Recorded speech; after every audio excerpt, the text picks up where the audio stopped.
আজকে ২ দিন মনটা ভীষণ খারাপ ছিল। খুব বেশি একটা ভালো ছিল না। এখন কথা হচ্ছে যে ওরা ১.৫ কোটি আছে, ঠিক আছে? 1.5 যদি একটা করে আওয়াজ তুলতো যে এখানে অপরাধ হয়েছে, অন্যায় হয়েছে, আমরা এটার বিচার চাই। আমি বলছি না এখানে ডট করতে হবে। অন্যায় হয়েছে, অপরাধ হয়েছে, সুস্থ বিচার চাই। করেছেন আপনারা? বাংলাদেশে যে এই কর্মকাণ্ডগুলো হচ্ছে, আপনারা এটা নিয়ে কোনো একটা প্রতিবাদ করেছেন? করেন না। না আপনাদের ধর্মের মানুষের হলে প্রতিবাদ করেন। আমি খোলাখুলি বলি, যেহেতু অনেকে পছন্দ করে না হিন্দু নামটা মুখে আনলে। যদিও আমার কিছু যায় আসে না আমার জায়গা থেকে। যাই হোক, যদি বাংলাদেশে কোনো হিন্দু নির্যাতিত হয়, তাহলে কি হয়? তারা নিজেরাই প্রতিবাদ করে না। প্রতিবাদ বলতে কি? মারামারি, দাঙ্গা করো না। ন্যায্য হিস্যা বিচার আমি চাই সরকার প্রশাসনের কাছে। এটা আমি জোরদার দাবিদার। কেন? এই রাষ্ট্র আমার, এই সংবিধান আমার, এই সার্বভৌমত্ব আমার, এই মুক্তিযুদ্ধ আমার, এই স্বাধীনতা আমার, ইন্ডিপেন্ডেন্ট আমার। সেই অধিকার থেকে আমি চাইতেই পারি। এটা আমার কোনো অপরাধ নয়। এক। দ্বিতীয় হচ্ছে, ধরুন কোনো মুসলিম ধর্মের ফ্যামিলিতে এই ধরনের কিছু একটা ঘটেছে। তারা তাও প্রতিবাদ করে না ম্যাক্সিমাম হিন্দু ধর্মের মানুষ। ম্যাক্সিমাম খ্রিস্টান ধর্মের মানুষ। ম্যাক্সিমাম বৌদ্ধ ধর্ম, ম্যাক্সিমাম না, আমি যদি ভুল না করে থাকি, বৌদ্ধ, খ্রিস্টান, হিন্দু, এক্স, ওয়াই, জেড। তাহলে কি হলো?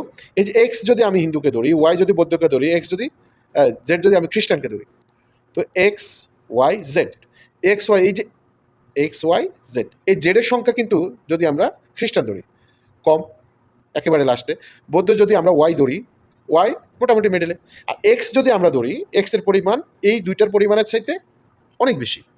কিন্তু দুর্ভাগ্য হলো এটা সত্য, এই তিনোটা, এই তিনজন, এই তিন ব্যক্তি, এই তিন ধর্ম আমার দৃষ্টিকোণ থেকে আমি দেখি না। ভালো মানুষ আছে, আমি বলছি না, দেখেন সরি, আমি আসলে মানুষ ভালো খারাপ সেই পর্যায়ে চলে যাচ্ছি না। আম সরি। আপনার প্রতিবাদ করার যে ধারা আছে, বলা আছে, লেখা আছে, দেখা আছে, এই তিনজন হিন্দু, বৌদ্ধ, খ্রিস্টান, আরও তো অন্যান্য আছে আস্তিক নাস্তিক, ঠিক আছে, ওটা আলাদা হিসাব। এনারা কিন্তু প্রতিবাদ করে না। সংখ্যায় সংখ্যালঘু বলে, মানে সংখ্যায় কম, তাই না? এই সংখ্যায় কম, সবচেয়ে বেশি কম প্রতিবাদ করে হচ্ছে বৌদ্ধ, খ্রিস্টান। এরপরে আছে কে?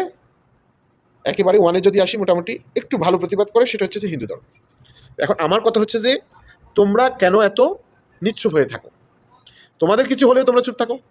ইভেন তোমাদের শুভাকাঙ্ক্ষী, সুপরিচিত, একই জায়গায় বেড়ে ওঠা আমরা যারা আছি, যারা আমরা মুসলমান ধর্মের অনুসারী, সেটা তো তোমরা প্রতিবাদ করো না।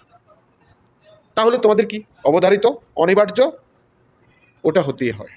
শক্তের ভক্ত নরমের জম, তাই না? আপনি নরম হয়ে থাকবেন, আপনার উপর চেপে বসবে। আপনি অন্যায় করুন আর না করুন, আপনি অপরাধ করেন বা না করেন, পৃথিবীটা এমনই ভাই। শক্তের ভক্ত নরমের জম। এই পৃথিবীতে কেউ কাউকে ১ ইঞ্চি ছেড়ে দেয় না, ছাড় দেয়, ছেড়ে দেয় না, দাবিদার রাখে। যদি হ্যাঁ তোমাকে আমি এটা দিয়েছি, ওকে ফাইন, হ্যাঁ, পরে ১০০ মিনিট বলি, সেটা ১০০ বছর হলে পরে, তাই না? আজকে অনেক ভিন্ন ধর্মের মানুষরা, যদিও বারবার আমি হিন্দু ধর্মটা আনতে চাই না, অনেকে আমাকে বলে, আমার পরিচিত, আমার ফ্যামিলি মেম্বারে আমাকে বলে যে বারবার কেন হিন্দু নামটা নিয়ে আসো, ওইখানে মুসলমানরা যে অত্যাচারিত হচ্ছে সেটা নিয়ে আসছো না কেন? এটার ব্যাখ্যা আমি দিয়েছি এর আগেরবার ভিডিওতে, যে মুসলমান পক্ষে কথা বলার মতো হিউজ পরিমাণ মানুষ আছে, এদের পক্ষে কথা বলার মতো কেউ নেই, বা আর্থিক সংখ্যায় কম। সেই তুলনায় সেই জায়গা থেকে আমি আসলে কথাটা বলি। এখানে আমি কথা বলি, তার মানে এই না আমি হিন্দু হয়ে গেছি, আমি বৌদ্ধ হয়ে গেছি। আচ্ছা, এটা আলাদা আলাদা প্রাসঙ্গিক কথা, আমি বারবার এগুলো রিপিট করি প্রত্যেকটা ভিডিওতে। যারা বোঝার তারা পুরোটা ভিডিও দেখেই বুঝবে, আর যারা বুঝবে না তাদেরকে আমি আসলে গলা চিপে খেয়ে দিলেও ওরা বুঝবে না। হ্যাঁ, যাই হোক, এটা ব্যক্তি স্বাধীনতা, আমার জায়গা থেকে আমি মনে করি।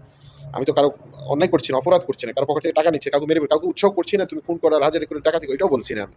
ঠিক আছে, কিন্তু অনেকের মুরগির চিকেন নিয়ে বাস করে, হ্যাঁ, মুরগির মাথা নিয়ে, তাদের ধারণাটা এমন হতেই পারে যে তার নিয়ে সে থাকুক, লাকুম দিন কুমালিয়ে দিন, যার যার দিন নিয়ে সে থাকুক না। ওহ সরি, এইভাবে ট্র্যাকটা হারিয়ে ফেলেছি। এখন কথা হচ্ছে যে আপনারা যারা হিন্দু, বৌদ্ধ, খ্রিস্টান বাংলাদেশে আছেন, এবং ইনক্লুড মুসলমান আছেন, যে যার জায়গা থেকে অন্যায়কারীকে কখনো প্রশ্রয় দিবেন না। আমি আসলে এই অধিকারের জন্যই আমি কথাগুলো বলছি। আমার আর কোনো উদ্দেশ্য নেই। আমার কোনো প্রফিটও নেই এখানে। আমি বারবার আমার ভিডিওর মাধ্যমে তুলে আনি এটাই, যে যে অন্যায় করবে, যে অন্যায়কে সহায়তা করবে, এই ধরনের কর্মকাণ্ডগুলো বাংলাদেশে খুন, গুম, হত্যা, র‍্যাপ, জবাই করা, হত্যা, কত কিছু হচ্ছে তা দেখছেন তো ইদানিংকালে। আমরা সব ধর্ম মিলিয়ে আমরা এখানে প্রতিবাদ করব। স্পেশালি হিন্দু, বৌদ্ধ, খ্রিস্টান আপনারা প্রতিবাদ করেন না। জি, আমার কথায় কষ্ট পাচ্ছেন অনেকে, আই এম সরি। আপনি হয়তো বলবেন যে ভাই আমি তো করি। হ্যাঁ, আপনি করেন, কিন্তু আপনার মতো হাজারো আছে, তারা করেন। হ্যাঁ, এটা করতে হবে আমাদেরকে। আমরা দিন শেষে মানুষ, মনুষ্যত্ব আমাদের ভিতরে থাকতে হবে। এটা হচ্ছে মধ্য কথা। থ্যাংক ইউ সো মাচ, ভালো থেকো। এর বাইরে আর খোলামেলা করে কিছু বলতে পারলাম না। অবশ্য গোপন করারও কিছু নেই এখানে।